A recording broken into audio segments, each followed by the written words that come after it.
Alright, what's up, Dragon Brood? We're going to be going over day 2 of previews here for Streets of New Capenna. However, I want to say we might be doing some different formats of how we show the cards on each of these videos because we have to do it every day and I'm just experimenting and trying different stuff. But at least for now, we're going to get right into it and talk about the stuff that got previewed for today, whatever it is, April 8th. Let's go.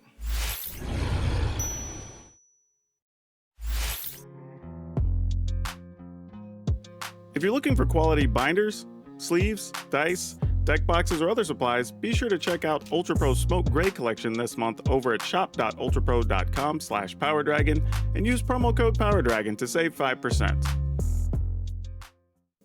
Alright, so our first card here is Professional Facebreaker, which, by the way, I'm seeing these for the first time with you, and that is an awesome name. Alright, so 2 colorless and a red for a 2/3 menace creature, human warrior. Whenever one or more creatures you control deal combat damage to a player, create a treasure token. Sacrifice a treasure, exile the top card of your library, you may play that card this turn. This card's saucy. I mean, seriously, this card's saucy, right? Like, okay, so anything you have that connects, you make a treasure. And then you could just sacrifice a treasure, get to see an extra card on top. Now, the 3 mana for a 2/3 does make this a little less exciting, but it does also have menace, which increases the odds that you get some treasure. So it could be pseudo ramp or a way to let you see extra cards. So this is actually really cool design space and it's very different. I think this card's actually pretty cool. I just realized I really hope y'all can't hear the construction and stuff going on outside. If so, I'll try to edit it down. Alright, so Maestros Diabolist, or Diabolist, maybe? I don't know what the proper pronunciation is, but either way. It's a blue, a black, and a red for a 1/4. Vampire Warrior, Death Touch, Haste. Man, this thing has a bunch of stuff going on for 3 mana. Whenever Maestro Diabolist attacks, if you don't control a devil token, create a tapped and attacking 1/1 red devil token when it dies. Okay, so it makes devil tokens. It's a 1/4. It has Death Touch and Haste, so your opponents likely aren't going to want to block this. I think this is playable. I don't know how good it is, but it's definitely worth keeping your eyes on. And it's just a free point of damage as well, right? Because they block your devil and take 1, or they don't and take 1. And they have the concern that even if you block with a 2-power creature, you could still kill the devil. Or, I mean, the devil's damage can still kill it. So it's actually kind of useful. I'm into this card. It's a little different, but I think it's kind of neat. I gotta say, these throwback arts are actually pretty cool. So what do we got here? Evelyn the Covetous, 2 colorless, split blue black mana, split black red mana. So 3 mana of some combination of blue, black, red, and 2. Alright. Legendary creature, Vampire Rogue, 2/5, flash. Whenever Evelyn the Covetous or another vampire enters the battlefield under your control, exile the top card of each player's library with a collection counter on it. Once each turn, you may play a card from exile with a collection counter on it if it was exiled by an ability you controlled. You may spend mana or mana of any color. Alright, so this is kind of interesting too. So every time a creature comes into play, or well, vampire or this creature comes into play, then you get to exile cards and they just sit there with collection counters on them. And then at any point, if you want to play those cards, you can with any color mana. I'm trying to think, like, is there a concern I have with this card? But not really. I mean, it's a 2/5 for 5 and it's not great, but that's fine. I mean, it has a pretty powerful upside just getting to play those cards. And it sounds like there might be other things that put collection counters on stuff too. Possibly. Yeah, I don't know. It's cool. A 2/5 is going to survive quite a bit. Yeah, I think this one could be interesting too. Now, I do think this is probably more of a 100-card format card than a 60-card format card, but either way, I like what it's doing. All right, Vivian on the Hunt. 4 green, so that's kind of a lot for a Planeswalker. 4 loyalty, +2. You may sacrifice a creature. If you do, search your library for a creature with mana value equal to 1 plus the sacrifice creature's mana value. Put it on the battlefield, shuffle. Okay. +1. Mill 5 cards, then put any number of the creature cards milled this way into your hand.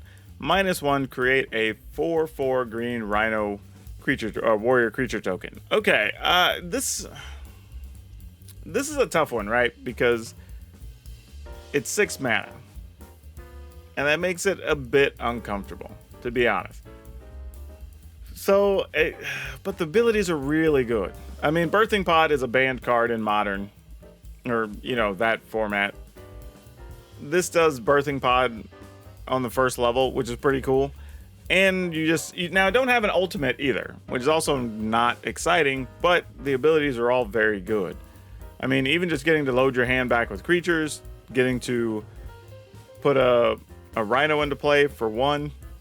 I mean, I don't dislike anything about this, but I don't know if I particularly love anything about it either. So I don't know where. That puts me in a weird spot on it. I think I'm still going to try to play it in a couple decks, but I don't know if I could really commit to say like, hey, this is something people are going to craft, need to pick up, whatever. I don't think I'm there yet on this till I see maybe more of the set.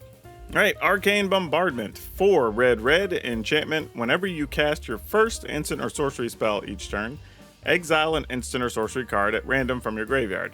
Then copy each card exiled with Arcane Bombardment. You may cast any number of the copies without paying their mana cost.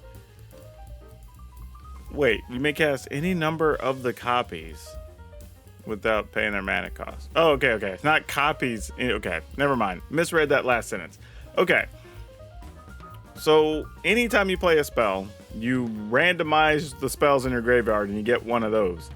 And you can play that without paying its cost? Oh no, you copy it. Yeah. And then, okay. Huh. I don't know how this feels good. This feels playable. But I'm just not sure how good, truthfully. And I guess the other question would be, how many spells are you playing and what are those spells in your graveyard, right? Because if your graveyard's full of, I don't know, let's say Fading Hopes or whatever, still a useful card, but it's not the thing you really want to be spending 6 to get to copy, right?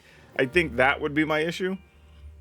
But who knows? Maybe there's going to be spells in the set that we get excited about and really want to play, but I'm going to put this one as like a tentative, like if I had to give it a ratings number, it'd be like a 6. Like, it has potential to do really big things. I just don't know how often we're going to get to do those really big things. All right, Maestro's Initiate. 2 colorless and a black. Creature, human citizen. 3/1.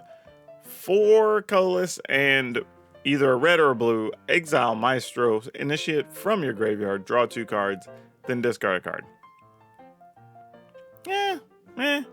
This would be good for limited play. Otherwise, it's just fine. It's average. Nothing to write home about, but good, useful, limited card. All right, so the closest name we have on this card is Unlicensed Dispatch. So 3 colorless black sorcery, common, or uncommon, I guess it is. Casualty 3, so as you cast a spell, you may sacrifice a creature with power 3 or greater. When you do, copy the spell and you choose new targets. Search your library for a card, put that card in your hand, then shuffle. So basically this is a 5-mana demonic tutor.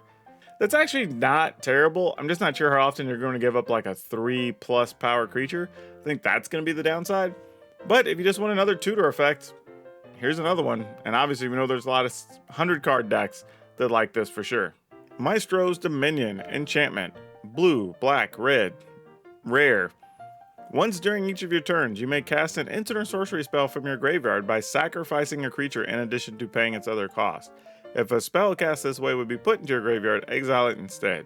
You know, this feels like it has some room if you go kind of with the blue-black route where you're playing the Eye Twitches and the Shambling Gas and that sort of thing, because you don't ever mind sacrificing those, and you get a little bit of an upside when you do. So, I don't know, maybe there's just value stuff you're playing here to sacrifice and still play stuff out of the graveyard. But, yeah, I don't know, maybe. But this card actually seems useful, though the downside of having to sacrifice a creature really does hinder it. But I don't think it's that bad of a deal. It might still be worth it. All right, the translation we have for this is Dig Up the Body, 2 colorless and a black. Casualty 1. So sacrifice creature 1 or greater to be able to copy this. You mill 2 cards, then return a creature card from them to your hand. I mean, I'm just not that excited. Not that excited. Mill 2 cards and return a creature card from your grave. I mean, I guess if it just need to get something back out of the yard, it's fine. But it is also going into your hand and not into play. So it's going to limit it into 60 card constructed formats. So yeah, I don't know. This is just a card. Not that exciting. All right, then we saw Maestros Theater. When it enters the battlefield, sacrifice it. When you do, search your library for a basic land, swamp, or mountain. And put it into your battlefield tapped, then shuffle, and you gain 1 life. So there's a lot of things here. I have a feeling this is going to get compared a lot to Evolving Wilds, which these are not really the same for a few reasons. One, this gains your life when it comes into play. That's already a big benefit. But it does have the issue of coming into play untapped, meaning that if there's something that would, I don't know, require you to tap a permanent or give you the option to, like maybe there's an Urborg, right? And all your lands count as swamps. Like you can still get a mana off of it. So there's things you can do before it would actually go away that you can't do with Evolving Wilds. So is it outright better than Evolving Wilds? Probably not. You don't even get ahead or anything. It's just, what else does this card offer that Evolving Wilds doesn't? And I think I'm going to be more inclined to play Maestros Theater than Evolving Wilds because of the possible potential of doing something with the card, and you get that extra life. All right, so Fight Rigging. It's a 2 colorless and a green enchantment. Hideaway 5. So that's, you look at the 5 cards, put 1 under this, and then when the condition's met, you can play the card for free. At the beginning of your combat, on your turn, put a +1/+1 counter on target creature you control. Then if you control a creature with power 7 or greater, you may play the card Exile. Okay, that's cool. So this is automatically get a +1/+1 no matter what. But then if you have something that costs 7, you could just play the card for free under a thing. And it's going to be very likely to hit something with 7, since we have several 4 and 5 power things. So it wouldn't take a lot. Now, is this playable over other stuff? It depends on the build and the colors and all that stuff. Lots of what ifs that this could lead to. But yeah, I think the card's at least interesting. All right, Make Disappear, which sounds like the most gangster thing ever. But Make Disappear, colorless and a blue, instant, casualty 1. Again, you can sacrifice creature, power 1 or greater to copy it. Counter target spell unless its controller pays 2. This just seems fine. Like, I mean, we have variations of this. You sack a creature, the opponent has to pay 4 instead. Like, seems okay. Yeah, like I said, nothing right home about. This is just a solid card. All right, Cormela, Glamour Thief. 1 colorless, blue, red, black. Legendary creature, vampire, rogue, 2/4 haste, 1 colorless, and tap it. Add a blue, a black, and a red. Spend this mana only to cast instants and or sorcery spells. When this card dies, return it up to 1 target instant or sorcery card from your graveyard to the battlefield. Wow, or to your hand. And this is an uncommon. I actually thought this was going to be a rare. When I looked up to see if I missed it, I thought it was going to be rare or uncommon. But, all right, so I mean, you're already going to be at 4 or 5 mana, but you get to tap this for 3, 1 of each color, which could help. You can only cast instants and sorceries with it, so it is a downside. But then when it dies, you also get a sorcery or instant from your graveyard. So even if this card's not good, I really just like a lot of what it's doing. And it looks like this is our last card of the day. It's a Security Rocks, which is cute because it should be like a security box, right? I think that's what they're playing on here. Security Rocks is a 2 colorless, red, green, 5/4. Solid. Not great. You may pay a red and a green rather than pay this spell's mana cost. Spend only mana produced by treasures to cast it this way. So this is actually pretty cool, right? If you're already playing a treasure-based Jund style deck, then Security Rocks could be a thing you just play as your second spell on turn 4 or 5 or something, and you have a 5/4 plus whatever else is out there. Not counting interactions with like Kalane and other things. So I kind of like this. Now at 4 mana, it's just meh. It's a 5/4. Doesn't do much. Actually does nothing. It's just a big 5/4. But getting it on the cheap could be very good. Now, admittedly, you're not going to get this out before turn 3 at the very least, but you still might be saving mana. Who knows? I like the idea and the concept of how this is built, though. I don't know if it's going to end up being a real part of any decks, but we'll see. All right, that's it, everyone, for day 2. Let me know what cards you liked, what stood out, what things you're going to try to use. I think we're starting to see some pretty interesting cards in the set, and it'd be kind of curious to see where everybody's mind is at right now with what we've seen. Because again, we're just coming up on what, like 10% of the set being previewed, so we still got a long way to go. But remember, like, subscribe, share, all that good stuff, and we'll catch you on the next one. That's all I have for you for now. We'll see you next time.